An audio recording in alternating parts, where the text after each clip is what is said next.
commemorate the birth of Jesus Christ 2 millennia ago, we offer our testimony of the reality of his matchless life and the infinite virtue of his great atoning sacrifice. None other has had so profound an influence upon all who have lived and will yet live upon the earth. He was the great Jehovah of the Old Testament, the Messiah of the New. Under the direction of his Father, he was the creator of the earth. All things were made by him, and without him was not anything made that was made.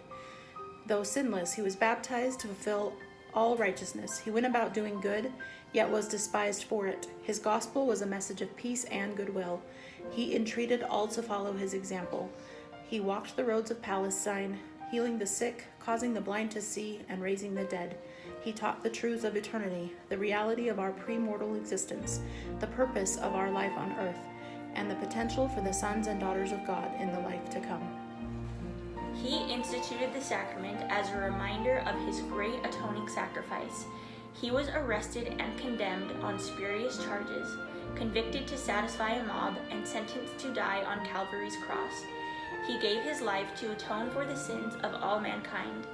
His was a great vicarious gift in behalf of all who would ever live upon the earth.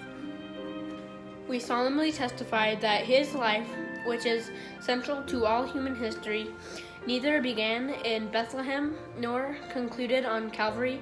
He was the firstborn of the Father, the only begotten Son in the flesh, the Redeemer of the world. He rose from the grave to become the firstfruits of them that slept.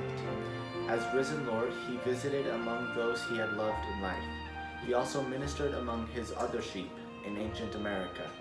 In the modern world, he and his Father appeared to the boy Joseph Smith, ushering in the long-promised dispensation of the fullness of times. Of the living Christ, the prophet Joseph wrote, "His eyes were as a flame of fire. The hair of his head was white like the pure snow. His countenance shone above the brightness of the sun, and his voice was as the sound of the rushing of great waters. Even the voice of Jehovah saying, I am the first and the last. I am he who liveth. I am he who was slain. I am your advocate with the Father." Of him the prophet also declared, "And now, after the many testimonies which have been given of him, this is the testimony last of all which we give of him, that he lives.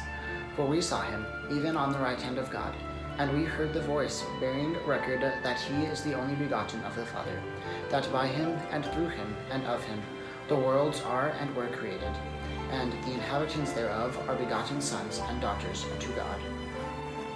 We declare in words of solemnity that his priesthood and his church have been restored upon the earth, built upon the foundations of apostles and prophets, Jesus Christ himself being the chief cornerstone.